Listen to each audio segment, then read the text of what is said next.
Why she hasn't been fired yet is above my comprehension, because you invested in the wrong person.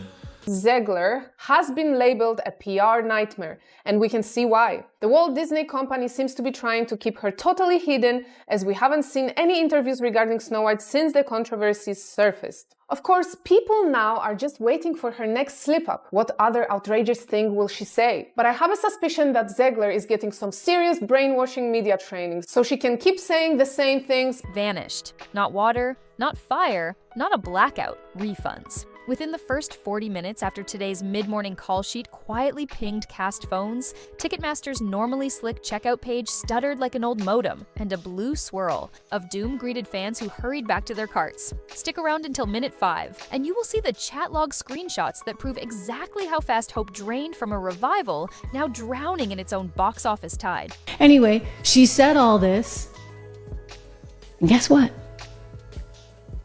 People noticed. We did it right here on the show. What did I say? There's no way that they should be employing this woman and putting her out there when this is the kind of nonsense she is spouting. 1 hour later, the slowdown became a gridlock. Customer service bots spat the same looped apology, browsers blinked, "Please wait," and a West End usher texted that the lobby printers were coughing out cancellation slips faster than he could rip them free. How often does a musical hire a disaster recovery team before opening night? By dawn tomorrow, that question could be more than rhetorical.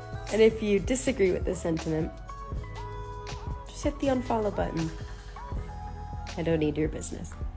Thanks. But first, rewind 2 nights. At 3 in the morning, London still yawning, Broadway already dreaming, an unannounced cast schedule PDF appeared, then disappeared on the producer's password-locked portal. Sharp-eyed fans who roam theater wikis 24/7 tore. A cached copy before it vanished. Line 5, column 3. Rachel Zegler slated for only 3 performances a week through June. Critics shrugged, calling it a standard alternate system. Defenders posted throat health infographics about connective tissue, fatigue. Yet a backstage dresser, voice blurred in a private Discord, whispered that management feared an outright walkout if they kept the cap secret. Truth or paranoia? 48 hours later, the answers surged through every refund button in Britain. By sunrise, the refund counter, screen captured by Night Owl bloggers, had ticked past 10,000 cancelled seats. That figure raced across X like a runaway ticker tape. Lines jam, tempers flare. A chorus of rage, resignation, and rivalry pierced the quiet breakfast scroll. Apparently, Disney literally had to hire a social media guru to help or manage Rachel after she posted F Trump and said that she hopes that Trump supporters never know peace. This was a Variety headline. She made a response and she said, that was out of line. I'm so sorry, I was being emotional. I think the guru put that together. And a producer literally had to fly from LA to New York to tell Rachel to her face that she needed to tone down the pro-Palestine comments, and she said back to him, "No, I'm not doing that, I'm not deleting anything." And so that was kind of just a moot point. And they're saying that it's hypocritical that Rachel was punished or disciplined for her comments. One outraged ticket buyer filmed a 30-second selfie rant in front of the barricaded Palladium doors. A weary theater employee in the same frame forced a conciliatory smile, mouthing that she could not speak on camera. Meanwhile, a rival producer for an adjacent play tweeted a winking toast emoji and said only, "Well, well." 3 voices, 1 tidal wave mood swing. Rewind again, briefly. Last week, our channel shared footage of Rachel's backstage meltdown, crowds gasping at rows of empty red velvet.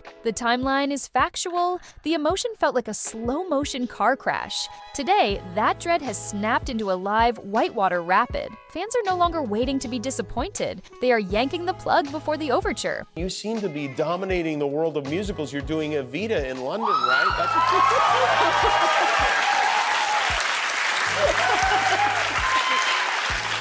Big Andrew Lloyd Webber fan right over there. 48 hours. After the very first refund stamped processed, Ticketmaster's community thread reached page 300. The official moderator had vanished, leaving only a pinned note. High volume of inquiries, expect delays. Not a rumor, not a memo, just silence. Did management misread the storm warnings, or did they calculate that mass refunds were cheaper than mass outrage? Lawyers may decide. An entertainment contract specialist tells us the producers are flipping through clauses that cite material non-performance. An ardent Rachel defender counters that vocal rest and alternates have existed since Julie Andrews tuned a Disney whistle. Yet an anonymous investor who claims he wired 7 figures into the show calls this moment backstage warfare. Spreadsheets leak. Investors glare. Listen. "We're the collateral damage," confides a masked voice said to belong to a chorus member 10 seconds of audio we received just after 4:30 this afternoon. The clip, verified only by the heavy echo of a green room tile wall,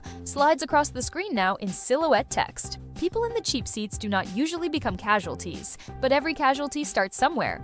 What Rachel Zegler is posting, that is true hatred, and that is intentional misunderstanding, which seems to be the gist of their rhetoric these days. Weird. Somebody said, another 4 years of hate. May they never know peace. She's talking about her own hate. She is the one causing the 4 years of hate. Yeah, well, they have not figured that part out yet. Elon also commented under one of these screenshots and said, "She sounds mean." Yeah, we already kind of detected that last year. 16 hours after the refund peak, a revenue chart lands on my desk. Numbers redacted, trajectory unmistakable. 30% down, week over. Week, with no marketing push big enough to plug that artery. A tourist board liaison emails to say that hotel partners are monitoring potential ripple effects on summer bookings. Dream revival now, a pressure cooker, careers clank inside. Hashtags ignite like dry straw. First comes ya refund rhapsody, then down ya Evita exit. A major reseller halts listings entirely, citing uncertain cast availability. And here's the twist. Secondary market prices jump for nights when Rachel is unlikely to appear.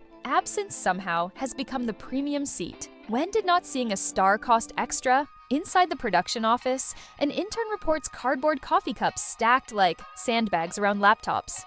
Conservatives are calling for the cancellation of Rachel Zegler after she had some very choice words for Trump and his voters. There were several different posts, but what is really getting under people's skin is when she said, "May Trump supporters and Trump voters and Trump himself never know peace."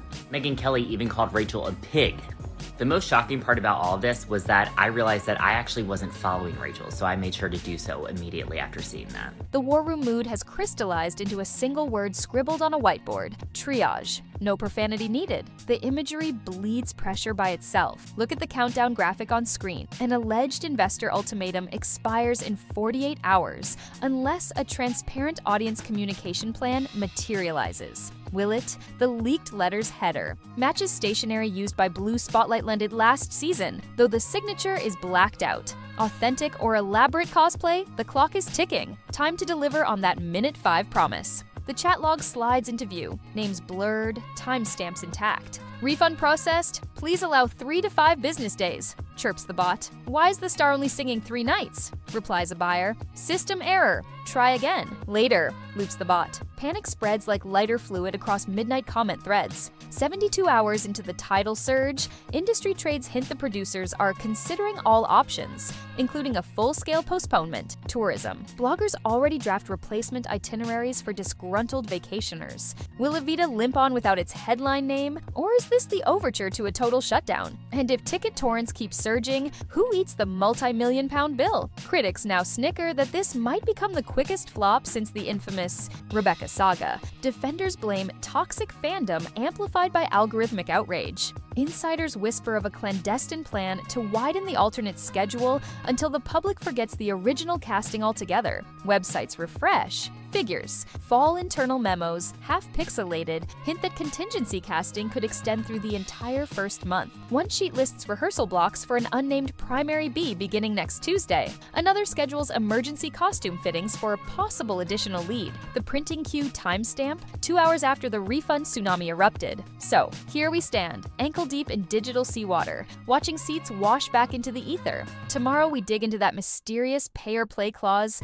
insiders claim could bankrupt the show even if a single note never rings out. If you want front row, seats when the curtain finally lifts or collapses, tap subscribe and stay in the loop.